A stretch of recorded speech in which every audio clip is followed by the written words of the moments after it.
Good evening, everyone, and welcome to the City of Vincent Council briefing on Tuesday, the 28th of March, 2023. My name's Susan Godchevsky. I'm the Deputy Mayor at the City of Vincent, and as Mayor Cole is on approved leave of absence, I will be your presiding officer this evening and acting in her stead during the duration of her absence.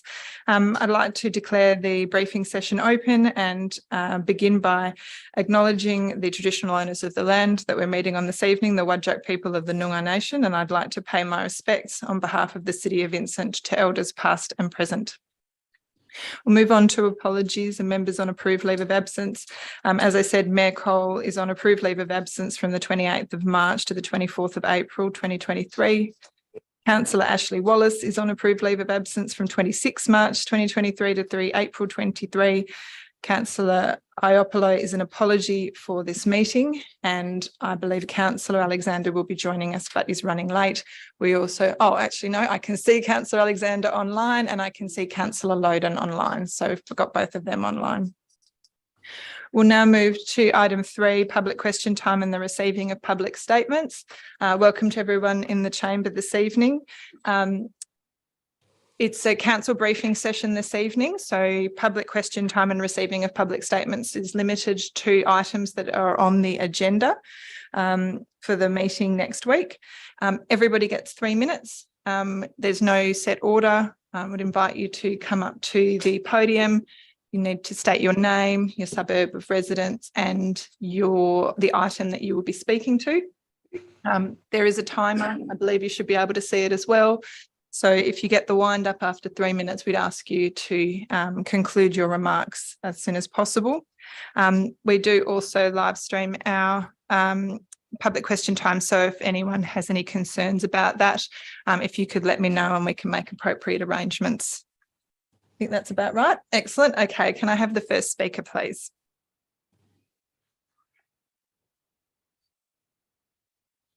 Thank you, Deputy Mayor and people. And unfortunately, it's not a very full house today, but I'm hoping the minutes will record it appropriately. My name's Sean Offer. I'm from Fresh Provisions. I've been here a couple of times before, so thank you for giving me the opportunity to speak. I sent an email through today just outlining a bit of my conditions that I wanted to talk about. Fundamentally, and my business partner has also put it out, his is probably a bit more of an emotional sort of case than mine.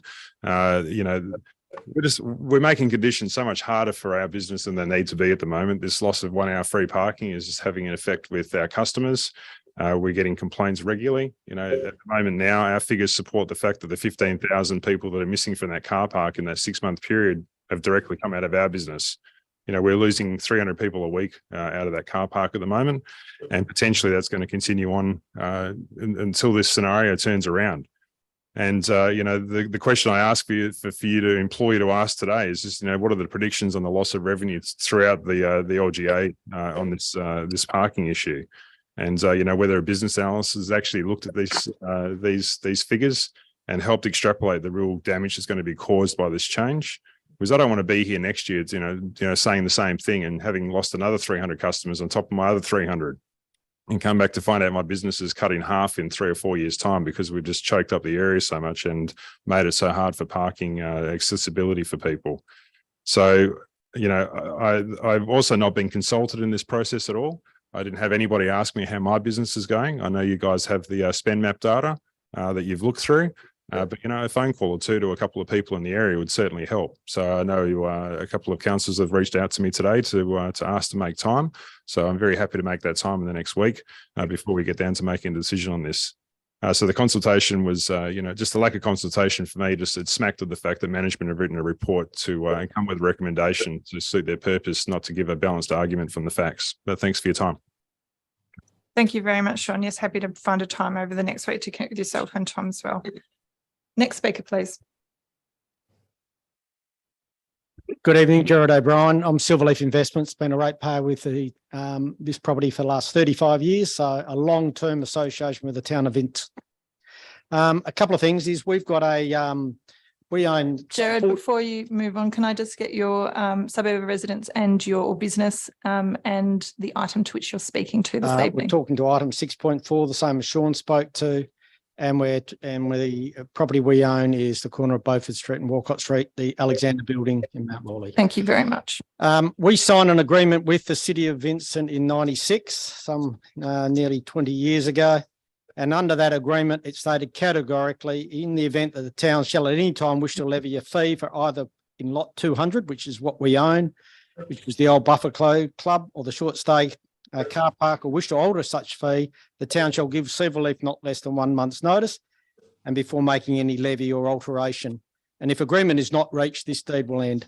We will not support you charging for this right from the beginning. So that means that effectively 40% of your car bays will go. You'll go from 88 accessible bays to sub 55. And the reason why we won't is simply because you're destroying our tenants for no net gain. If you actually look at your numbers and your press provisions are dropping by about $100,000 a week or $5 million a year, the rental value of that is about 6%, which is $300,000 per annum. Your rateable GRV on that at 8.8% gives you a loss of revenue of $26,400 per annum from one tenant. Now, if I multiply that by the rest of my tenants that are also suffering heavily because of this, you will make a minus 100%. In other words, it will be double the cost of what you're levering loss in GRV value in rates. So I do not believe you've actually got a balanced report at all from the officers that wrote your report. And I'm very concerned that that has come about. And in the end, if we keep going down this track, you're just going to end up, these people provide a great amenity to Mount Lawley, and you'll end up with just vacant buildings with a car park that commuters might use going into Perth. But we need to be serious about this. You cannot charge people right from the go. We will support the first hour free, but if you're going to charge from the minute people get there, then we're out and we'll take our land back and the whole car park falls apart and we stand on different sides of the fence. I please ask you to, and I'm disappointed that no one's communicated with me on this at all. And I've just got absolute chaos now with my tenants that are hurting. And it should have been done in a lot more professional way, in my opinion. Thank you. Thank you, Jared. Next speaker, please. Thank you. Peter Simpson from PTS Town Planning. I act for Silverleaf Investments, who own the Alexander Building. Speaking on 6.2 against the recommendation. So obviously we've heard from the tenants, we've heard from the landowner, they're quite upset, understandably. When this first trial was originally proposed, it was identified that $2 million was expected revenue. What we found out now, it's $500,000, and that's a maximum. It's probably going to be less than that. As Jared raised, they haven't been consulted at all, which is quite strange for the City of Vincent, which sort of prides itself on it. And the fact that when you put out your statement, you said you were going to consult with the local businesses to see whether it had an impact. As identified, Silverleaf owns a portion of this car park, so at least they should have been contacted to discuss this matter. This report is very dismissive of the number in the reduction of car parking. It says 50,000, which you equate to 100,000. That's 100,000 vehicles. That's potentially 200 to 300,000 people a year, based on a spend that could be between $5 and $10 million a year. In terms of Mount Lawley, and this is the other confusing part of the report, it states on page 6 that Mount Lawley is showing negative growth. And that negative growth is clearly from September 22, when the car park trial started. But then on page 9, it says that consumer spending has not been negatively impacted by the change. So I can't understand how that can be the case when clearly it shows it. If we add the potential closure of Grosvenor Road, this adds another level of complexity and just makes it even harder and more expensive for these property owners and tenants. As has been raised a number of times, the city needs to consult with these people before making a decision. To suggest that the revenue justifies the impact is quite frankly beyond comprehension. If you did proceed with paid parking, I would urge you to exclude Mount Lawley from the paid parking cost, because clearly the evidence shows it's having a negative impact on the centre. Thank you. Thank you, Peter. Are there any further speakers this evening?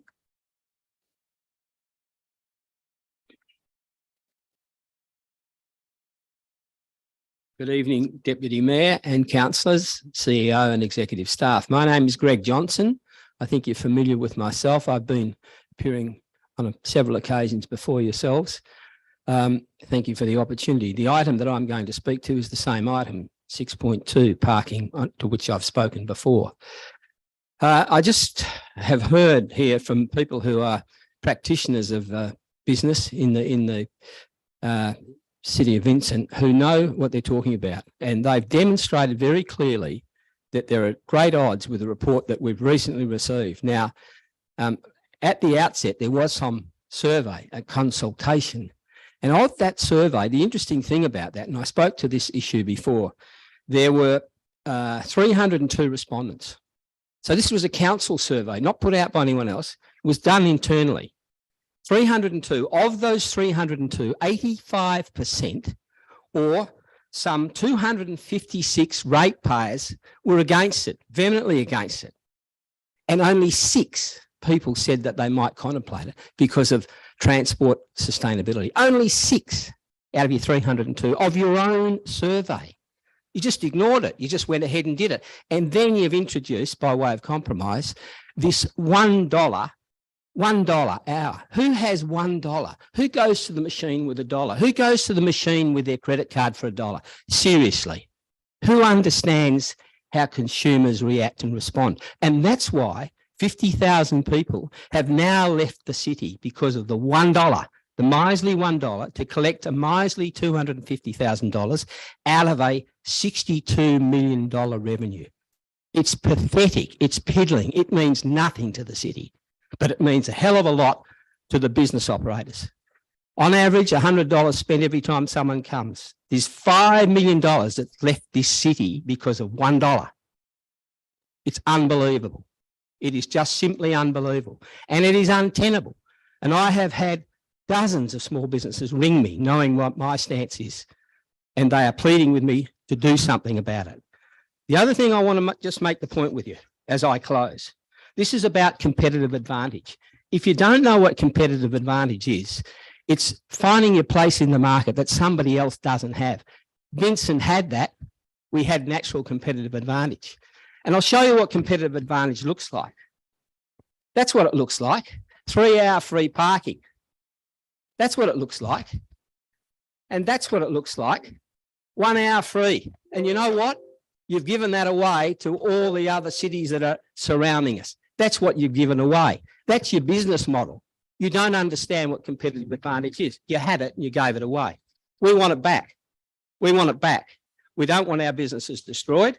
We hold you responsible. We hold the CEO responsible for this. And Thank you, Greg. You've reached your 3 minutes. And I thank you for hearing me out. But let's hope we're not here doing this again, as some of the other people here have said. Thank you. Thank you. Next speaker, please.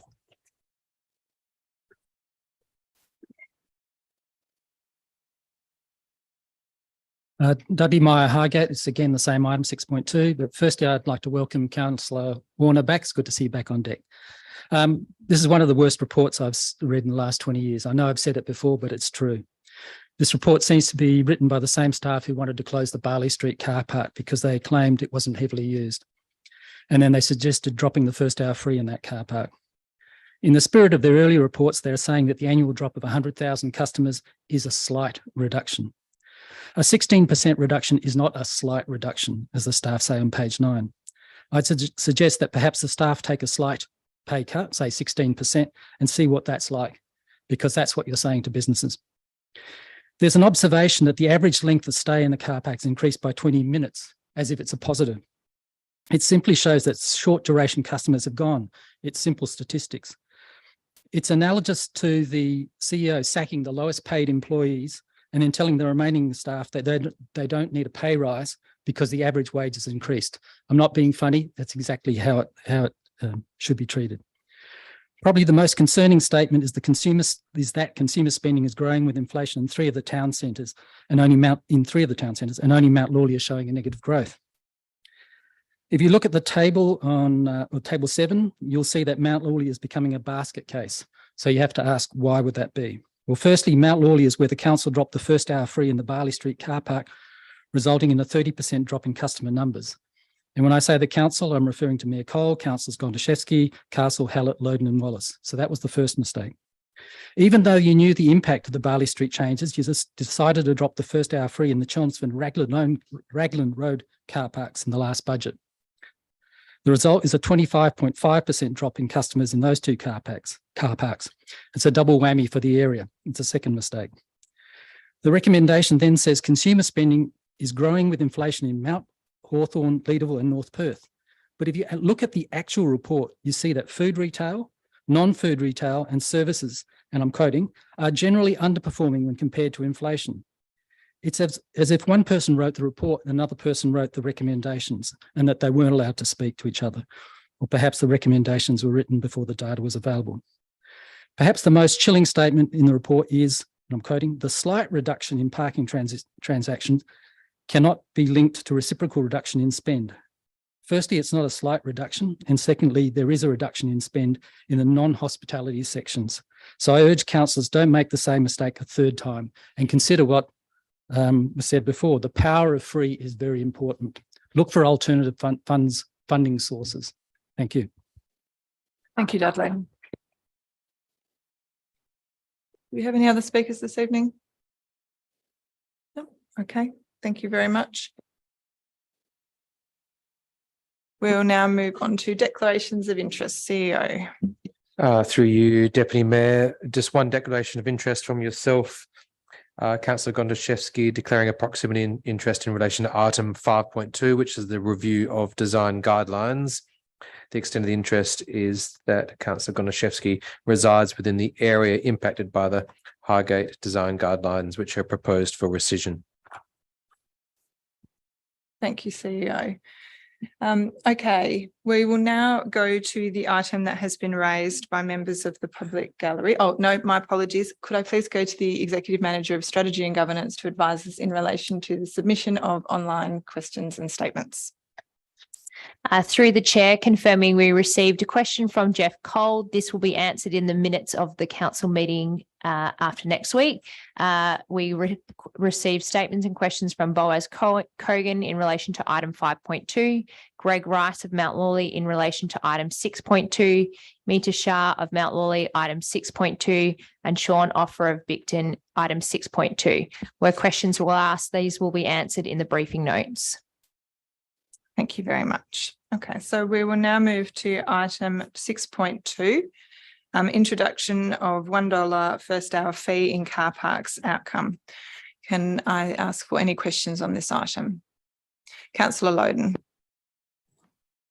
Thank you, Chair. There was a series of questions from the gallery, particularly around the Mount Lawley part of the report, and I was just hoping to get some responses to, I guess, effectively the concerns that there's been a drastic reduction in consumer activity and spending there as a result of this.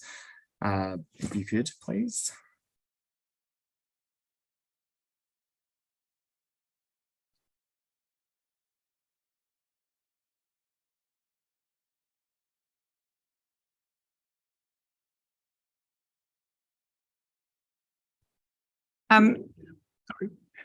CEO, can I please be advised which of the directorates has responsibility for this item? Through you, presiding member, we have the manager of range of services online around the parking, the spend map data analysis, which we included in the report, is held by the strategy and development directorate. So there's two key teams. But I think the question from Councillor Loden related to observations or commentary around the spend map data and whether or not I can clarify if that helps, maybe. So thank you, I guess that the perspective of the report is that there hasn't been a commercial impact as a result of this change to 1 hour free. We've had, I believe, 4 different members of the community come forward and disagree with that position, that they're seeing reductions in their the foot traffic as a result of this. I guess, does administration have any comment or view back to those views that were expressed? Yeah. Through you, presiding member, we don't have access to the businesses' direct sales figures, and we haven't asked for those, but we wouldn't normally seek those. So parking is obviously a very important element of the offering for any commercial premise. All we've got is the data we collect from the machines, and also some of the observations from parking rangers who are patrolling those car parks, and plus the spend map data, which we have a subscription for.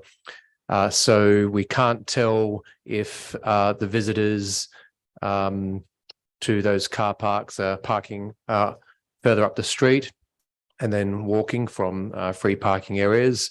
And we don't have that level of analysis, and that's not available to us.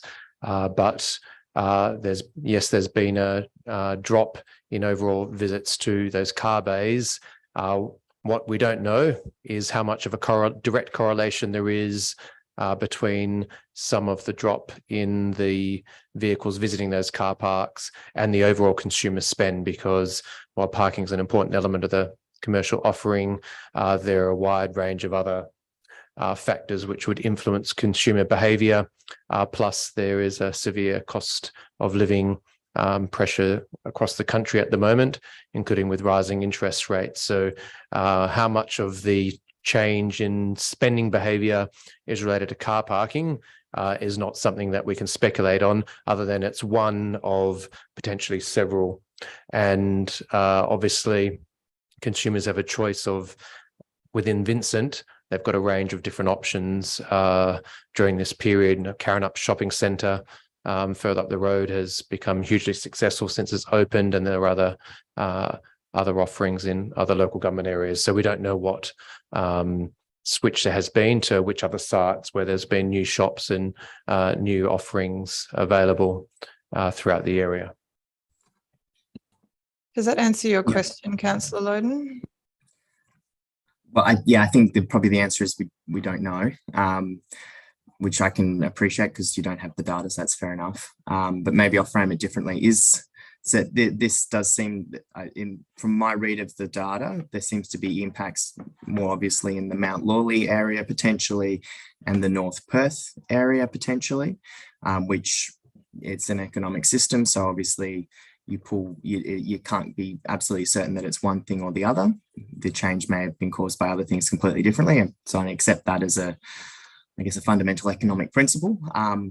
But given that we've got multiple locations where this is happening, and we're seeing these impacts here, is there something different in the configuration of what parking we have available that would maybe highlight this? So, I mean, I'm not sufficiently familiar with all of the parking restrictions around the Mount Lawley area, but I'm aware that in Leederville, for example, around all of our car parking bays, we've got street parking that also has parking restrictions on it, which is from the point of when people access that site. So if the idea being there that people park in the bay on the street, but then they can go and park in a car park if they want, and that's a cheaper option for them, and that still remains the case without the 1 hour free.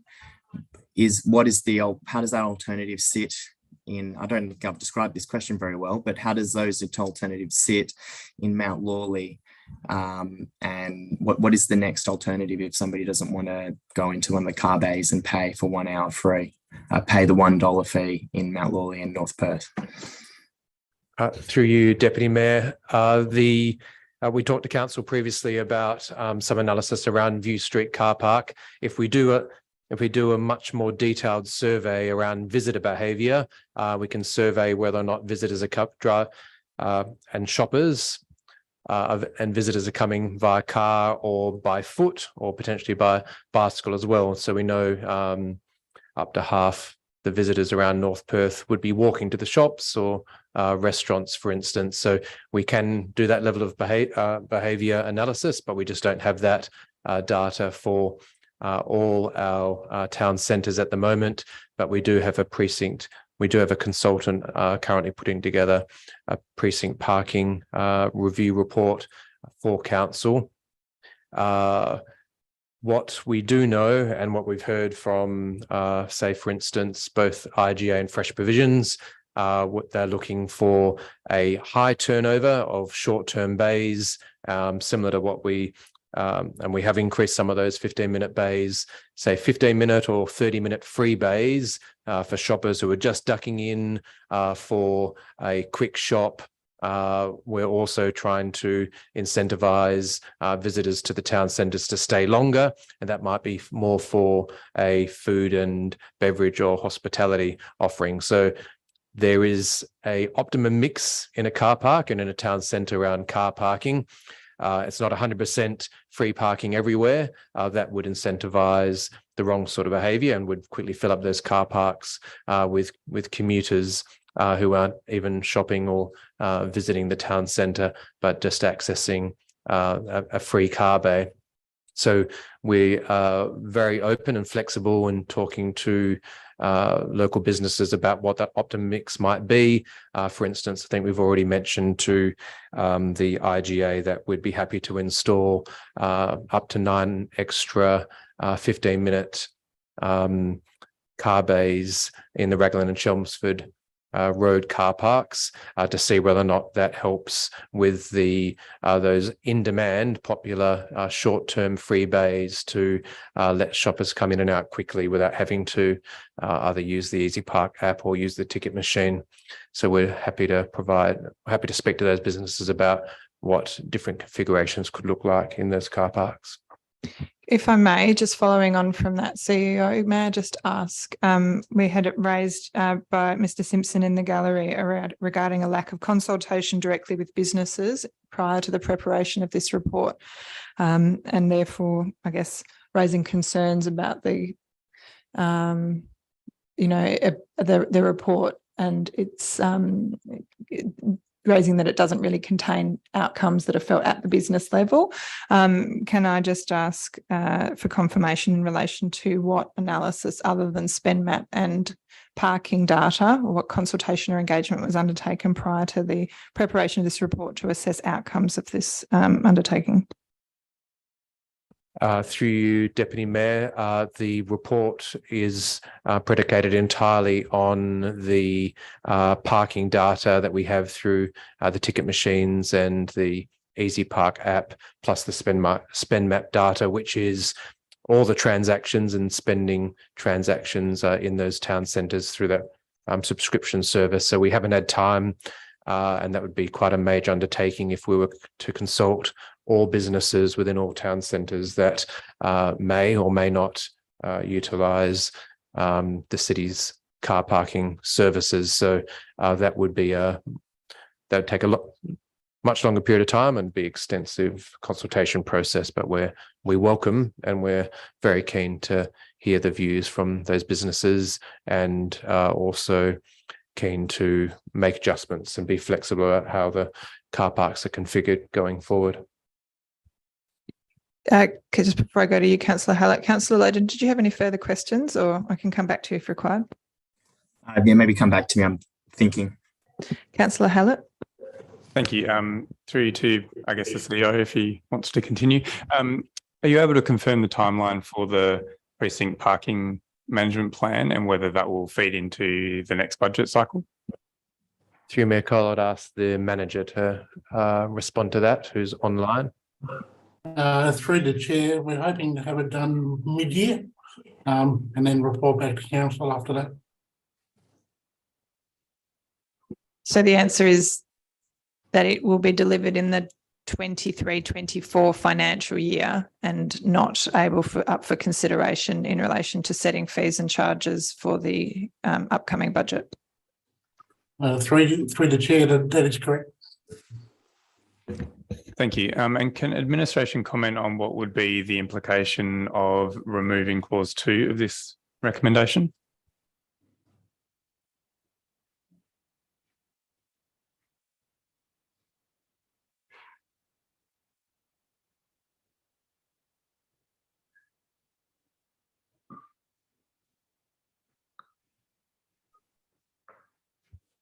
It'd just be simply a financial one. The financial shortfall anticipated in the revenue from $1 for the first hour would need to be found through other sources, or council would look at reducing its expectations in its budget through expenditure.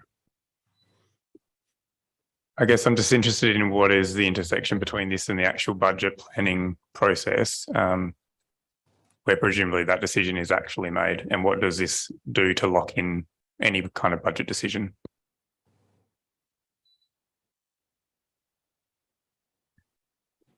The budget's predicated on what the current environment is now. So the current budget working papers are based around the revenue that's going to be derived from the $1 first hour in the car parks. Should council make a decision here not to proceed or continue with the that levy, it needs to consider what it will fall back to, which I presume would be first hour free, and the city would need to revise its revenue estimates in parking in respect to that, and seek to find a balanced budget or manage that shortfall in anticipated revenue some other way. And that's currently based around, I believe, $500,000. And what's the city's perspective or administration's perspective of not having consistent across the city in terms of the car parking fee?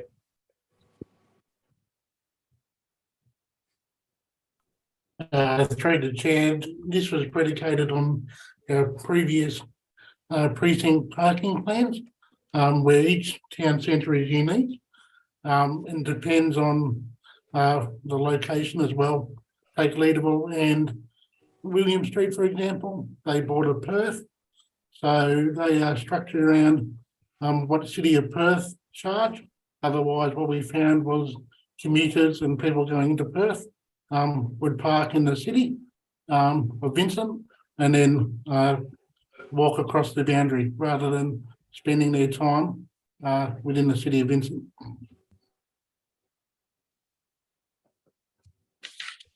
And I guess, do you have anything specific to comment on in terms of the current car parks that have $1 first hour and whether some have that no longer?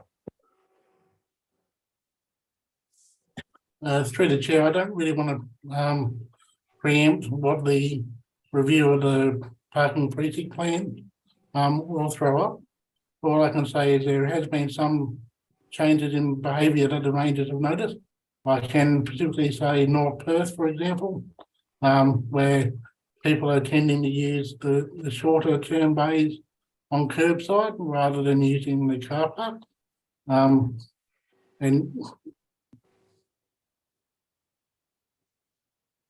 thank you. Yes, CEO wishes to make a comment on this one. Through your Deputy Mayor, the comment on pricing for different areas, essentially like any good or service, the price should be predicated on the cross point between demand and supply. So where the demand's higher with the fixed supply, that would increase the price for a good or service, including parking. Where the demand's lower or the supply is greater, then that would result in a lower price for any good or service, whether it's parking or otherwise. What we would like to be able to introduce over time, as technology allows, is much more dynamic pricing, which you see in other local governments have already pursued this, including Victoria Park, where the space is available, demand's low, the price drops dramatically, and then as the car parks start to fill up during peak times, that's where the pricing might start to increase. And we'll be able to do that like you do with just about any other good or service in a modern economy. We're just not there at the moment. So we still have relatively fixed prices, but that is something we can pursue in the future. Councillor Alexander, you've had your hand up for a while. Thanks, Acting Mayor.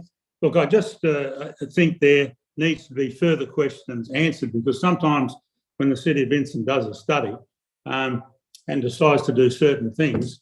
and then Councillor Alexander, am I just checking that there's a question at the end of this statement? There's a lot of questions.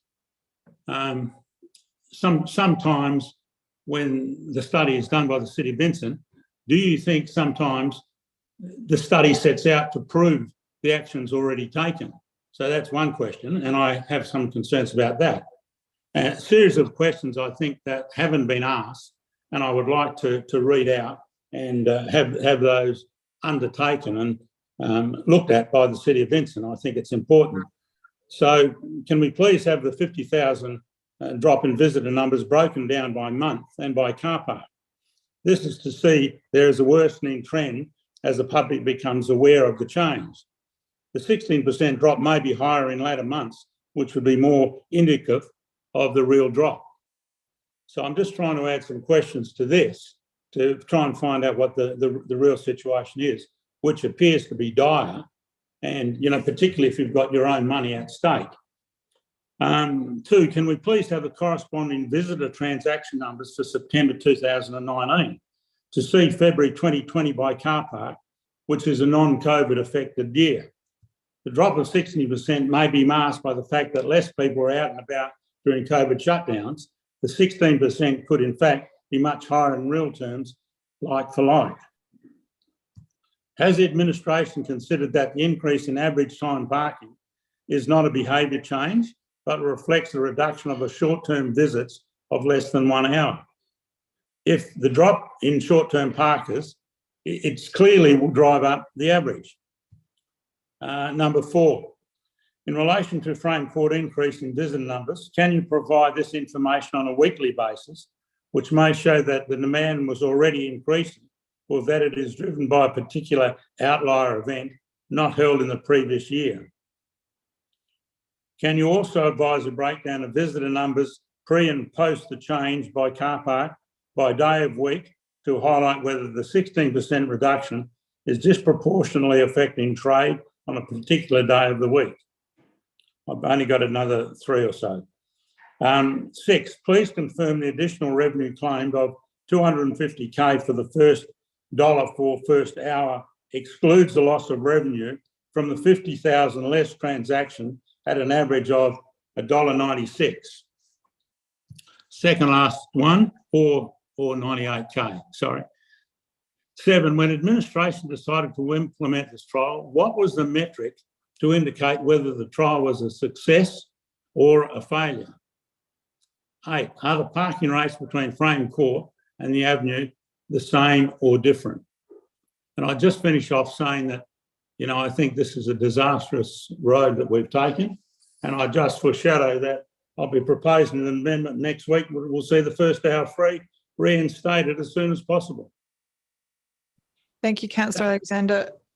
I'm going to take it that the responses to that those questions will come in the briefing notes, and that administration will work on with Councillor Alexander in relation to his proposed amendment. Councillor Castle. Thank you, Deputy Mayor. Yeah, I have a few questions too, and I suppose they're requests for more analysis, because there's a few, there's data that's presented, and I'm just looking for a little bit more of a connection between the data and the conclusions that have been drawn in the report. First of all, I think this might be a similar question to one of Councillor Alexander's, but it was a point that was raised in the gallery around the average time length of stay that's increased, and I'm just looking for some comment on the observation that that may reflect a reduction in short-term parkers, and if there's value in that or some validity in that claim, is it possible to gather some information about that? Happy for these all to be taken on notice. There's also a statement on page 4 of the report that says in relation to the 15-minute bays, that's observational data. So can we conclude that the occupancy in those bays and the use of those bays is not included in any of the other data? And are we able to get any data in relation to this, because it does have an impact or complete the picture about what's happening in parking in these areas? In relation to the spend map data, I I must admit, I found this not easy to interpret. Am I right in assuming that the key on the x-axis of these graphs is relative growth, and that it's actually that a negative measure on this graph means that it is lower than last year? That perhaps that can be answered now. Through the Deputy Mayor, the answer is yes, it is. That's correct. Relative growth. So it's all comparative to the previous year's spending. When we see, for example, dips in January, is that something that, how do we conclude how that compares to every year? Is there always a dip in January year on, year out? Or is this dip in January particularly large, as an example? And, you know, similarly for other variations in that graph? Through Deputy Mayor, I think we'll provide some info in the briefing notes about the comparison year on year and the trend over time, so that you can look at more than just the one year, month to month. Thank you. That would be great. I also would be really grateful if there was some more analysis done that connects that spend map data with the conclusion that the slight reduction in parking transactions can't be linked to a reciprocal reduction in spend. I take the point that we have limited data and that we perhaps aren't in a position to show causation, but we may be in a position to show correlation, and that's important for us to at least be able to measure that, and just would like to see a little bit more of a connection between those two things. And I think that's it. I think all my other questions have already been covered. Thank you. Councillor Warner. Thank you. I was quite concerned to hear about the lack of consultation, basically, with and I accept that to go and consult with every single business connected with every car park would be quite an ordeal. So I don't wish that on you. But in this case, talking to the Councillor Warner, I'll just confirm that you're asking a question. I'm getting to that. Yeah. Are we with referring to the car park on Raglan Road that is half owned by someone else, are we actually obligated to be following through with them with consultation and for any changes that we actually plan to make? Through the Deputy Mayor, I think we'll take that on notice and we'll go through the agreement and we'll come back to you in the briefing notes on what the obligations are. Okay, thank you. And I don't know if that's the only car park of that nature that has that actual condition. There might be others in the area. And the other concern I had was we're talking about the financial shortfall that will happen if we get rid of this plan. But has any consideration been made to the expenses that are being incurred with resourcing of the extra rangers, services, et cetera, et cetera? So the actual shortfall is maybe a lot less than what we're predicting here. Through you, Mayor Cole, can I just clarify what additional expenses are you referring to? Because we're changing the parking machines as a one-off exercise, and that can be done remotely. So the ticket machine changes are one point in time. It's not a daily occurrence. So perhaps I think what Councillor Warner is saying is, could there be some information provided in the report in relation to enforcement, potentially costs, etc., associated with the change? Yes. So that a increase in funds versus an increase in costs could be weighed, if in fact that is the case. From what you've said, it doesn't appear that it's particularly significant, but I believe that was what was being requested. That too, and the idea about the GRV, if that does have a long-term impact on us and rates in the future, is that actually just, are we shooting ourselves in the foot basically by pursuing this idea?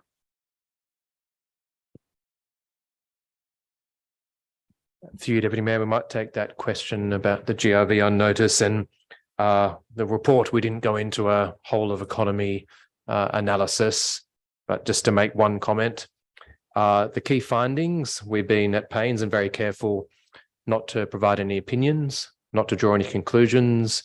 It's a report, and the key findings are what the data has shown us. and then it's quite open to interpretation for people to draw their own interpretation about what that may mean or what it may not mean. So the key findings are what the data has told us, and we're reporting that data and what the evidence has shown us, as well as some anecdotal evidence from what rangers see on the ground when they're conducting enforcement in the car parks. At the same time as we've been doing this change in the first dollar for the first hour, the Reserve Bank of Australia has been going through a coordinated campaign to ensure that under the entire economy of Australia, that they can drive down consumer spending in order to be able to push inflation down. So the Reserve Bank, through a series of excessive increases in interest rates, has been trying to dampen consumer spending across the economy, not just in the city of Vincent.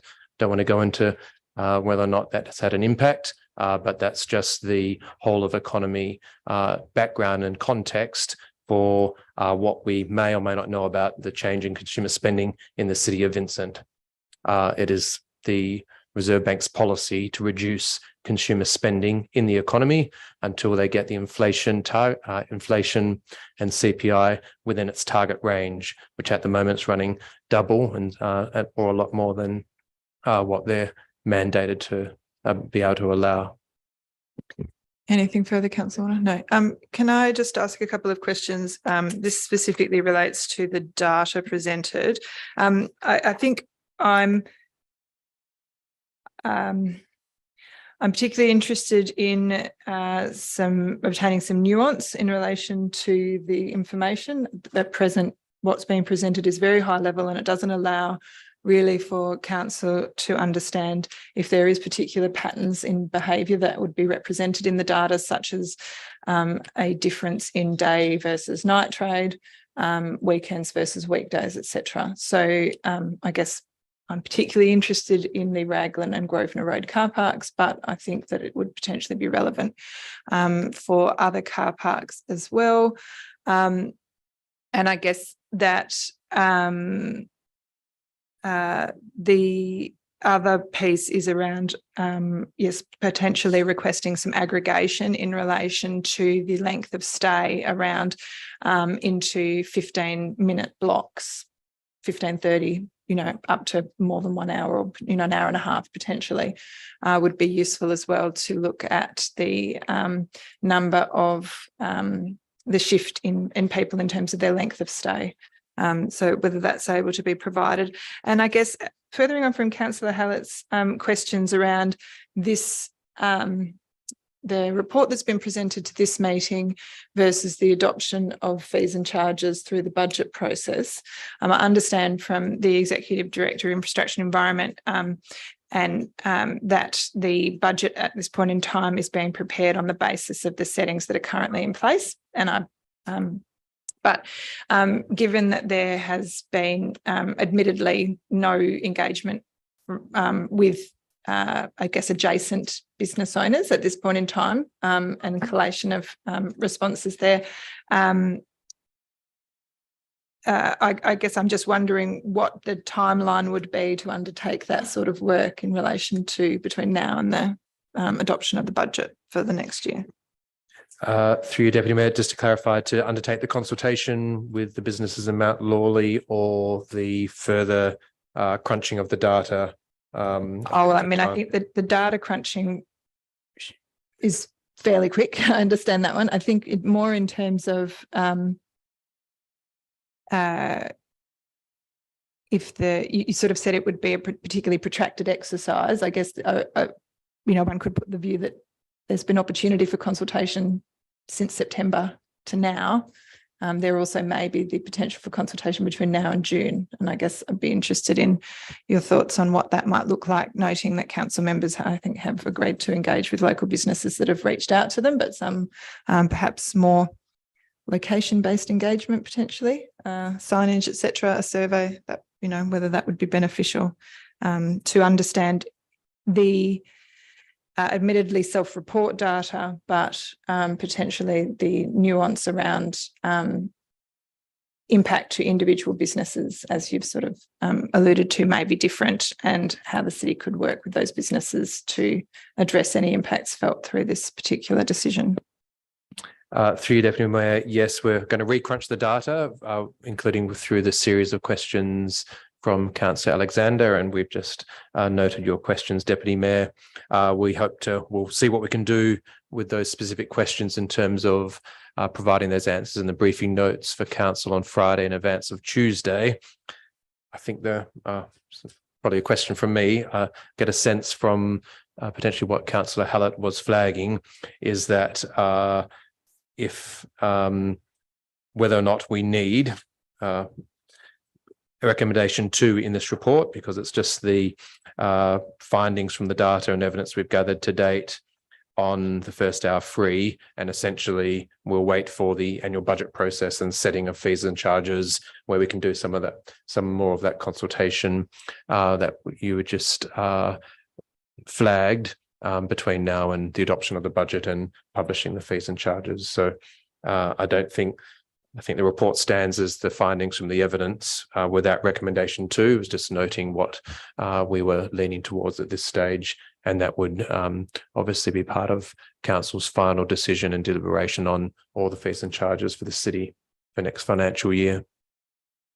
Okay, thank you. Councillor Loden. Thank you. Hopefully I can articulate a more accurate question this time around. I think Councillor Castle already requested this, but just to be specific, it would be great to see occupancy data by car park so that we can assess how full these are as well, because that fits into our car parking strategy. That could be provided in the briefing notes, that would be great. And also if we could break down by locality, so the overall picture is $500,000, but if the 1 hour, what is that cost impost in specifically North Perth, specifically Mount Lawley, specifically Leederville, so we can understand how that split breaks up as well. That would be really useful as well. And Councillor Alexander flagged an amendment to remove it everywhere, but could I also flag I need to see the data first, but would flag that potentially an amendment to just remove it in North Perth, just remove it in Mount Lawley as well as a consideration. I'm not sure if I'll move it yet because I need to see the information, but just to give some forewarning to administration on that potential amendment as well. Thank you, Councillor Loden. Any further questions on this item? No. Okay, let's move on. We did have item 5.2, the review of design guidelines, raised in a statement. I don't know, what is our policy that we would go to that if it's just an online statement? No? Right.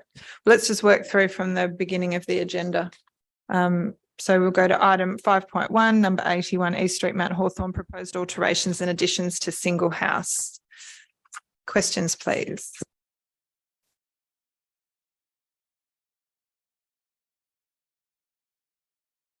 I just have one, just in relation to, I just want to clarify because sorry, I'm just going to have to go to it.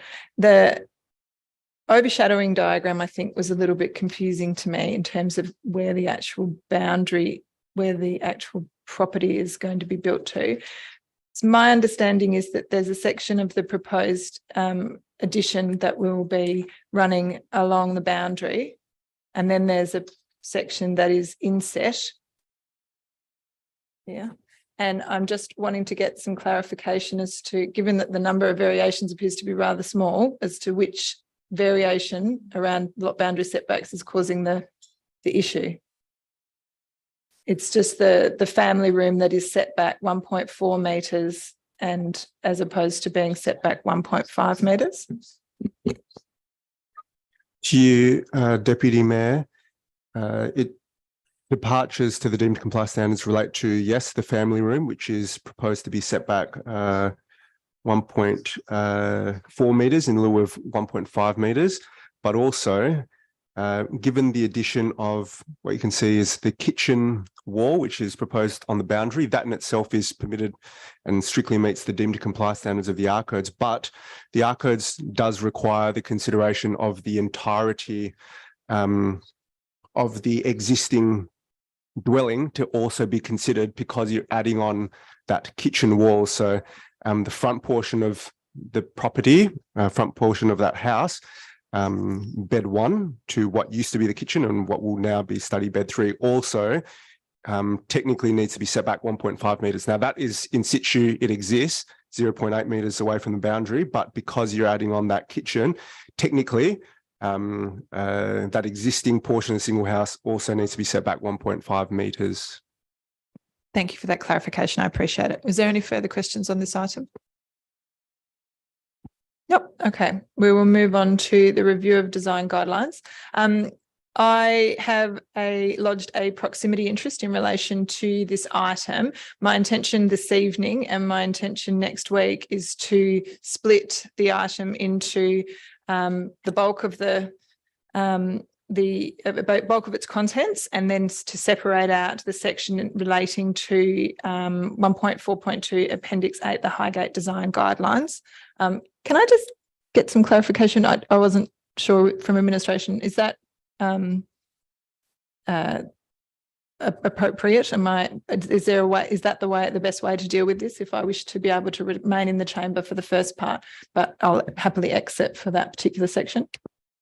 Yep, through the chair, we can, the report can be amended so the recommendation splits out the part that relates to your conflict, and then you can exit the chamber and then you can participate in the vote on the remainder of the item.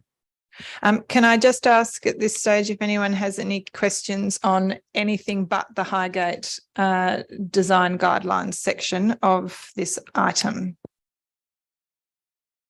Councillor Hallett.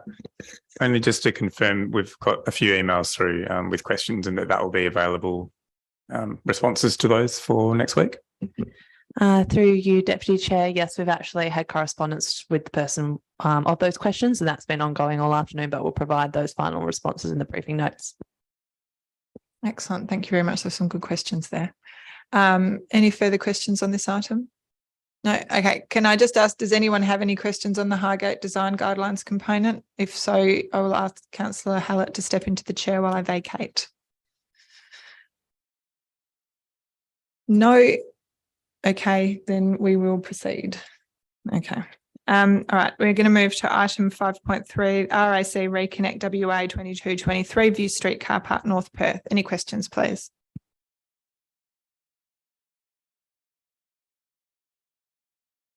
Nope.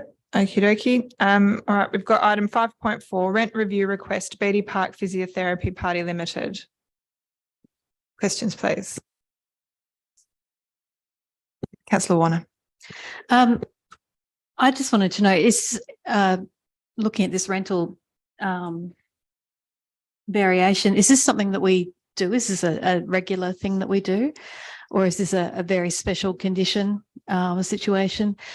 Bearing in mind, of course, that I understand that we're talking about a business that has been impacted by COVID, has been impacted by what's happening at Beatty Park with all of its renovations, and it does offer a lot of support to our members at the leisure centre. But I was just wondering if this is a one-off or if it's a regular situation that we do. Through the chair, this is one of the city's few commercial leases that we actually have. All of our other leases, the cost is quite low for the rental value because they're mostly community facilities. So this is about one of maybe 10 that we actually have. This is the first time that council has been asked to consider a rent reduction since we've established the framework and since within the period that these people have entered into the lease. Councillor Castle. Thank you, Deputy Mayor. I'm just wondering, this might be the first time we've dealt with this, but during COVID, we dealt with a number of rent waivers and reduction requests that were specific for that period. Was there any discussion in relation to this item about a temporary reduction or waiver, or was it was only discussed that it would be a permanent reduction for the life of the lease? Through the chair, we discussed a number of options with the tenant about how we could seek the best outcome for them. I think the biggest barrier that they're facing is that the way that we've negotiated the lease relies on CPI increases. So they've suffered quite heavily from that. What we reached in the end was that we would settle on holding the rent for the next 3 years, which is for the life of the rent, but there is a further term for extension, a further 5 years plus 5 years after the term. So the tenant has indicated that it would be their preference to continue if they can manage through these next 3 years. Thank you. So just noting that the CPI increase has been 20%. So this is really a reset, a partial reset back. Yeah. Okay. Thank you. Can I just follow on from that question? So if there's a further 5 or 10 year option at the end of this 3 years, is the potential cost to the city not 45,000? It is more like, so is the intention that this is a rent reduction for 3 years, and then at the end of that 3 years would be reset to whatever the current market rate is, or if the term was to be extended, or is the intention that it would stay as it is for the life, as in, to negate the CPI increases, etc.? Through the chair. So the intention would be it freezes now for the next 3 years. And then when we get to that point where there's the option to extend the term, it would be reverting to the original terms of the agreement. So we would be at 85,000 plus CPI, and that would continue for the next 5 years of the term, or as negotiated, and we can get the market valuation at that time as well. I just had a quick question in relation to just to confirm around whether this, I can't remember, did this business apply for or receive any support during COVID? Through the chair, yes. So through the COVID Relief and Recovery Committee, we approved some financial relief, and this included a waiver to their obligations to pay an estimated 30% of the rent and variable for a period of 3 months. And so all of that's been acquitted? Yes, through the chair. Since then, we've reverted to the agreed rent and have been receiving rent on the agreed terms. And I just noticed that, I guess they're requesting a change for 3 years. And I guess one of the reasons that have been put forward for supporting that is the plans that I guess the adjacent business, i.e. Beatty Park, is going to have some major works done, which will likely impact on this business. However, I am aware of works in the next financial year, but not sure of beyond that. So just wondering why the 3 years was potentially chosen rather than a 12-month period.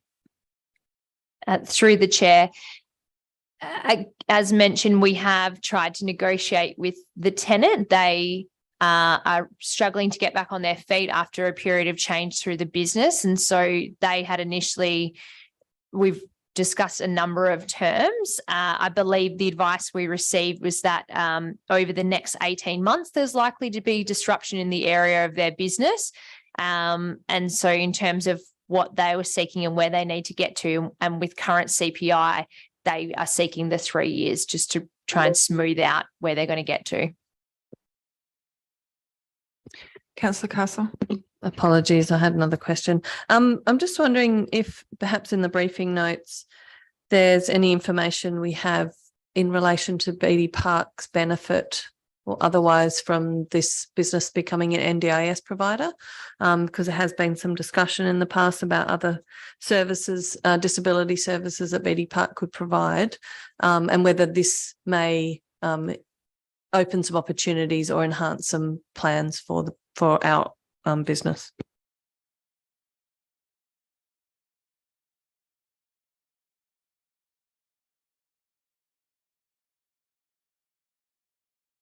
Briefing notes? Oh, yeah. Sorry, confirming, yes, that would be in the briefing notes. Yes. Any further questions? Councillor Alexander?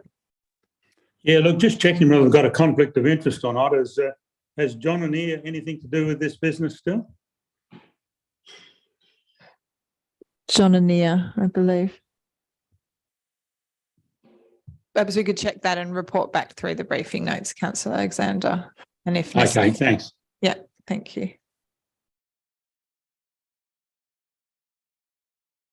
Okay, I think we'll move on to item 5.5, proposed lease of portion of number 39 Britannia Road, Leederville.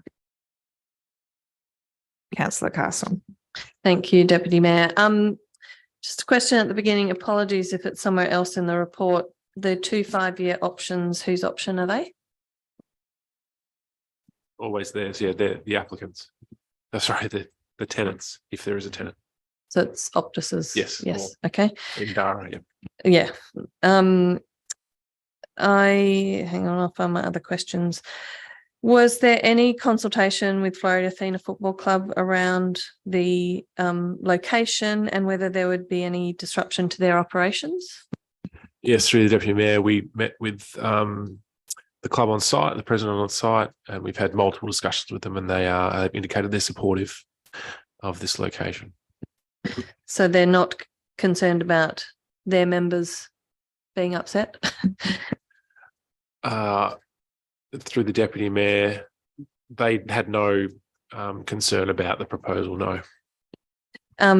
And similarly, if we do anticipate there to be any impact on the works that we have planned at Litter Stadium? Through the Deputy Mayor, no, we don't. One of the requirements will be, we've already made this very clear, that there will be adequate power, or they wouldn't use any of the capacity currently, and they've already put their application in to try and get that moving with Western Power. It'll take a while, but they'll have to pay for enough power for the site, and we don't envisage that there will be any impact from these works or the development on, because they'll be accessing from the other end, and the building's not in any way going to impact the redevelopment and the change rooms, etc. That's good to hear. And just on that point of access at this point, is that something that needs to be protected as part of this lease, or this, it's a lease, yeah? Or is that potentially, if things were to change in that area in the future, is that catered for in this agreement? Through the Deputy Mayor, it isn't included in the terms, but yes, the city would need to make sure that they had access to their site, but there wouldn't need to be any easements or any other restrictions placed on the city other than an agreement that we would allow them to access the site.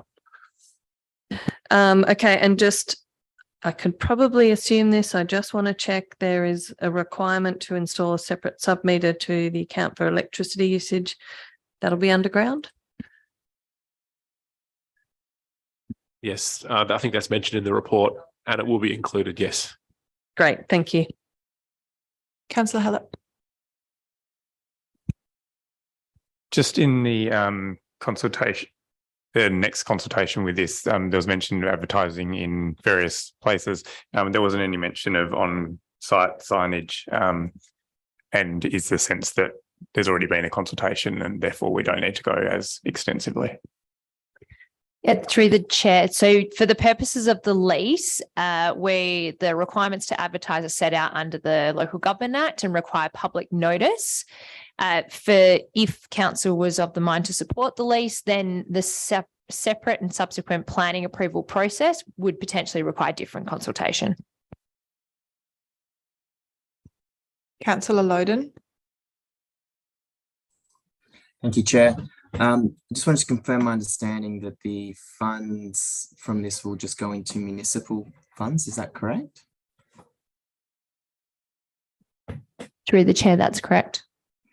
And this is doesn't form part of our current point. Those funds aren't allocated at the moment. This is basically just additional revenue. Is that right? That is correct. Can I request an amendment that the funds be allocated into Public Open Space Reserve, please?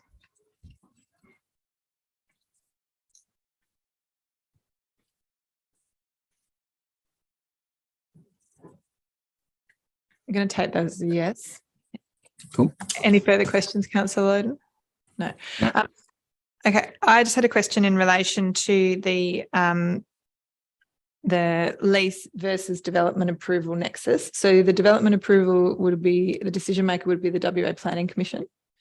And the City of Vincent would be able to be a submitter into that process in relation to, a consultation, etc., or be able to put forward a view.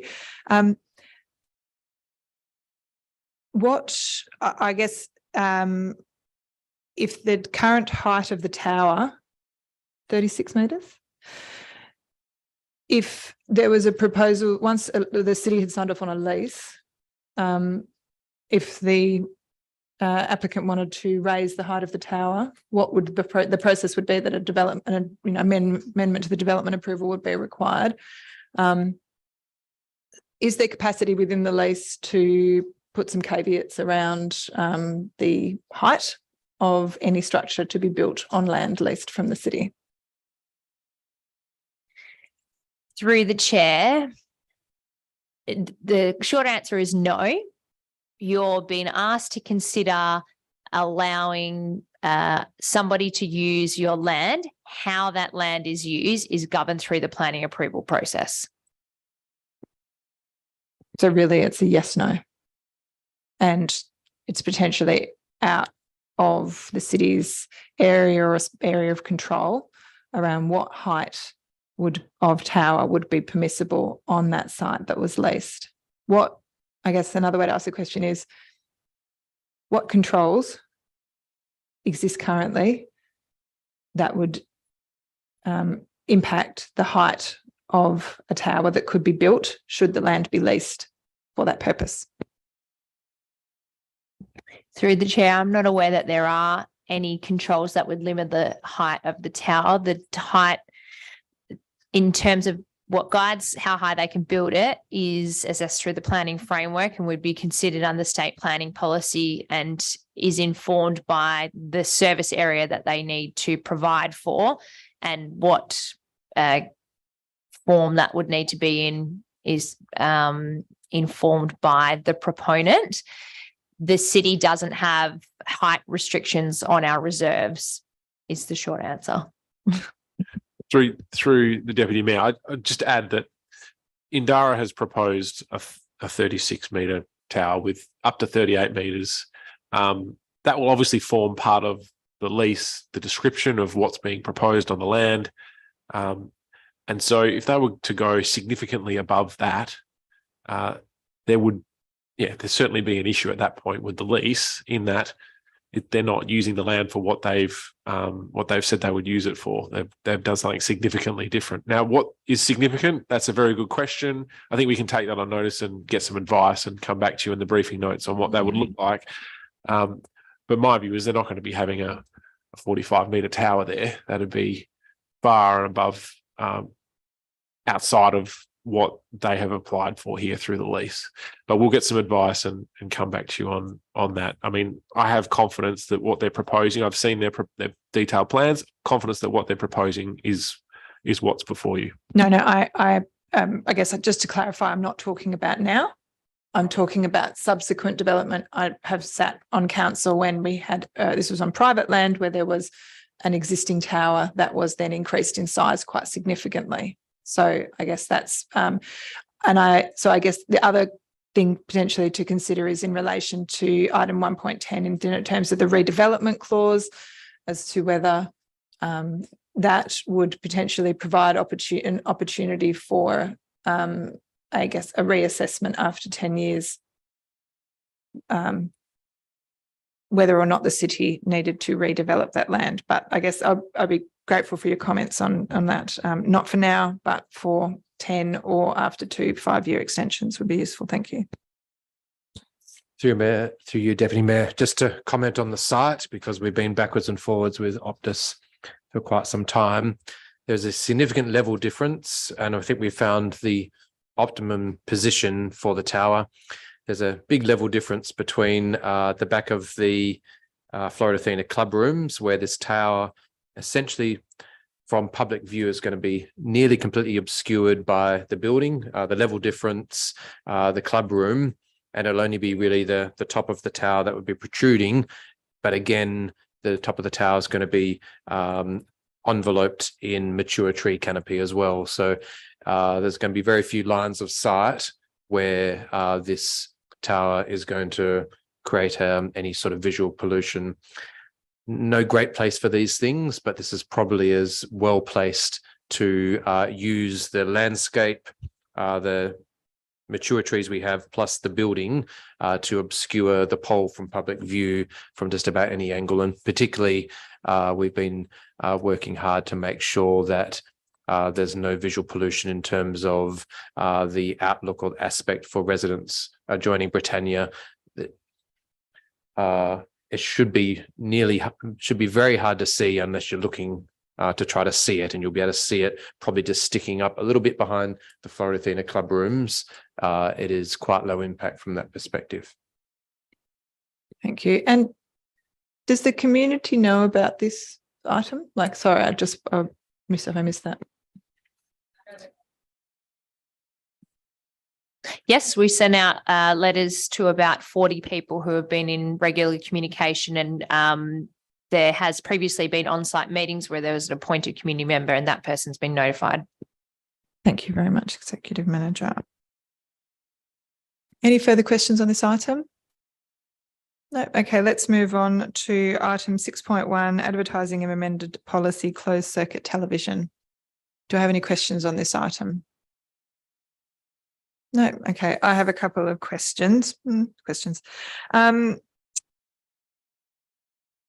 Just in relation to, I guess how broad the policy is. I note that the policy does provide information around how the city would prioritise CCTV expansion. And just wondered around the consultation that would potentially be required prior to the CEO being able to approve the expansion of the CCTV network and what that consultation might look like. We'll take that on notice and put something into the briefing notes in that space.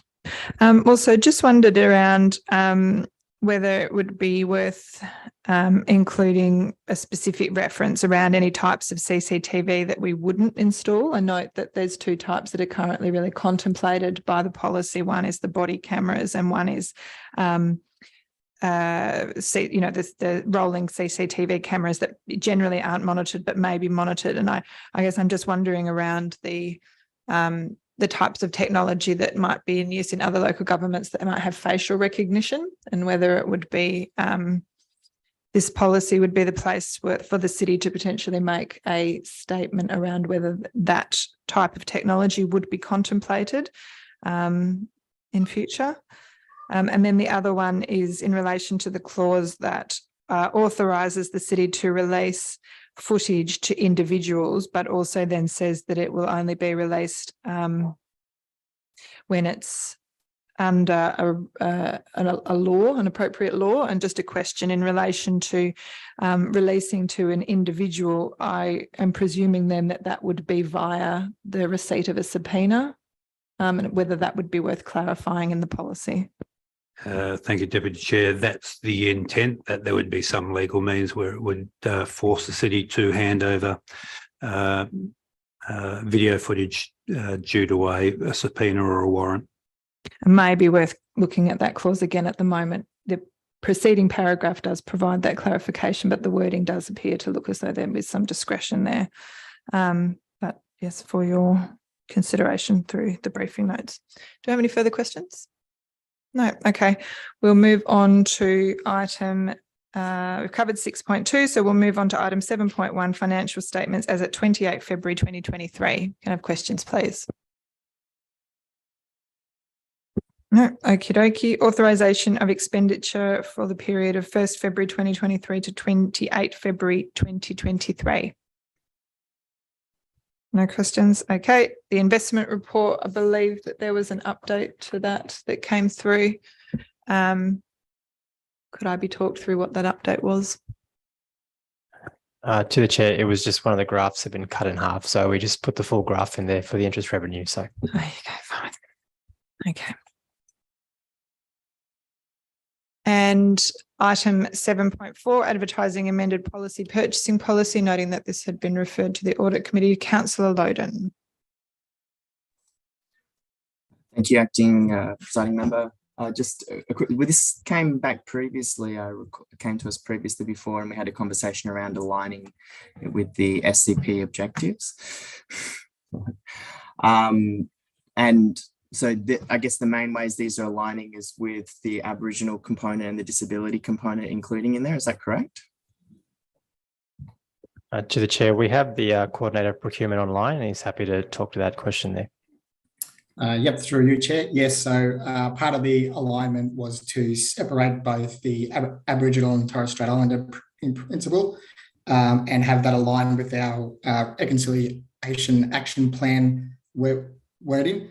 Also separating the disability principle as well.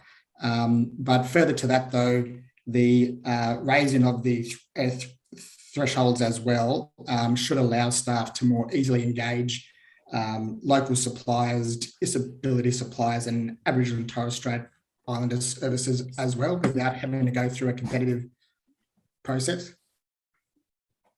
Thank you.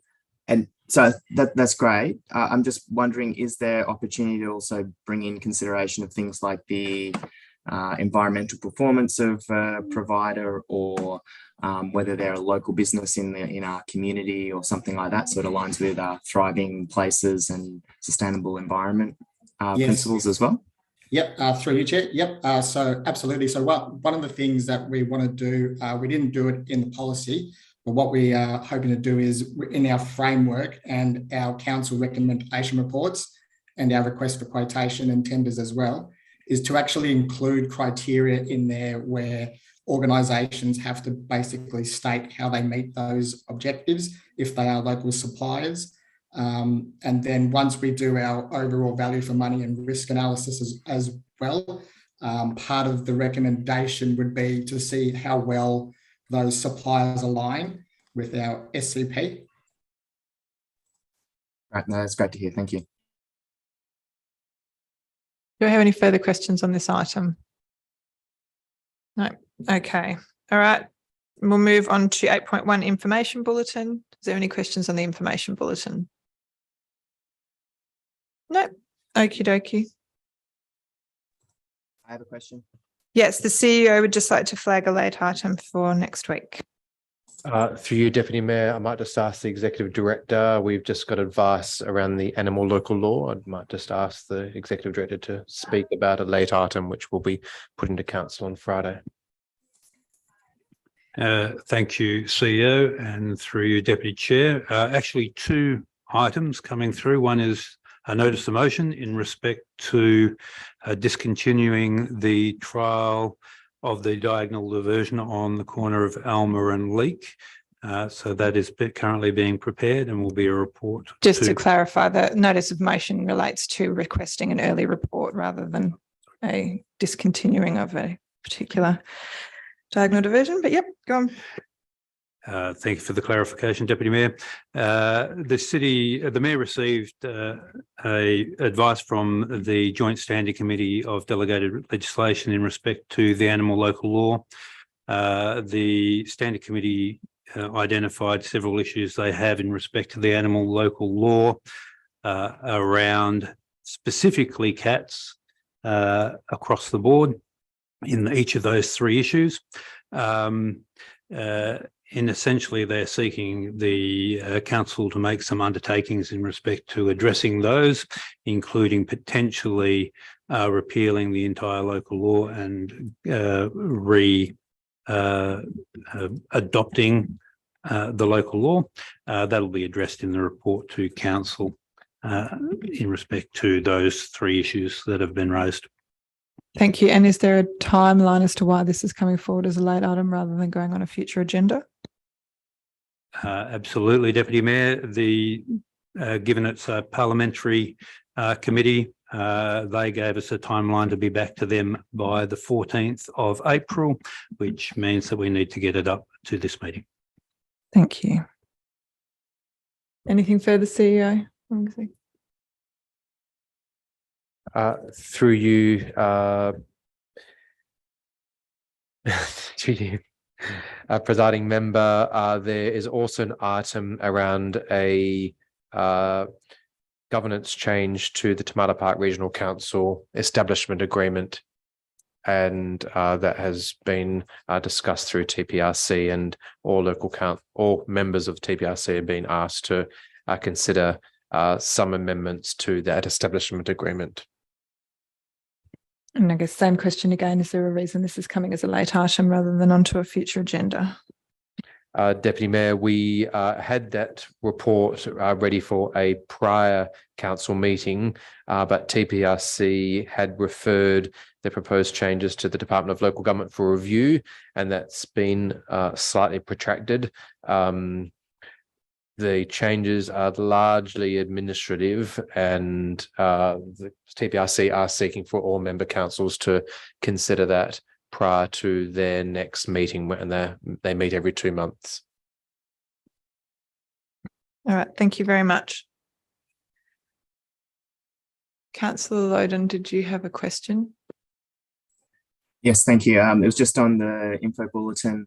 I was just querying, I've noticed sort of a slow increase in development applications that are sitting. I just wanted to check that we still feel that we're adequately resourced to keep on top of those. Through the Deputy Mayor. That's a very good question. The numbers of applications has continued to be high. The complexity of those applications is as high as it's ever been. We have half a dozen DAP applications at the moment. We've got 5 or 6 appeals in the SAT. And Vincent is a place people want to develop, which is great for us. We have a full team at the moment, so there's no vacancies. And we have changed the configuration slightly so that we have an adequate level of experience there to cope, to try and deal with these the volume and the complexity of applications. The new R codes, when the apartment guidelines came in, obviously made the work more complicated. There was a lot more work to do for assessing each proposal compared to the previous R codes. The new medium density code, which just came out at the end of February and will be gazetted later this year, does the same thing for group dwellings, single houses. So the amount of work that needs to be done now and the level of complexity has increased significantly. So if you ask whether we're adequately resourced, things have changed. The amount of work has increased, but the resourcing hasn't. I think that's probably the short answer, and it's something that's worthwhile discussing further. But that's something that we're considering internally about how we allocate our existing resources. Is that something we'll potentially bring up in the budget discussions coming in the next couple of months? Through the Deputy Mayor, not necessarily. As I said, we're trying to see if we can resolve that internally with our existing resources, to see if we can reallocate resources from one area into another. If we can't do that, then it will be something we'll need to discuss. Thank you, Councillor Loden. Was there anything further? Okie dokie. All right. According to me, there is nothing on the agenda under 9 yet, 10, 11, and so we will move to item 12, which is briefing closure at 7:28 p.m. Thank you very much. An early night.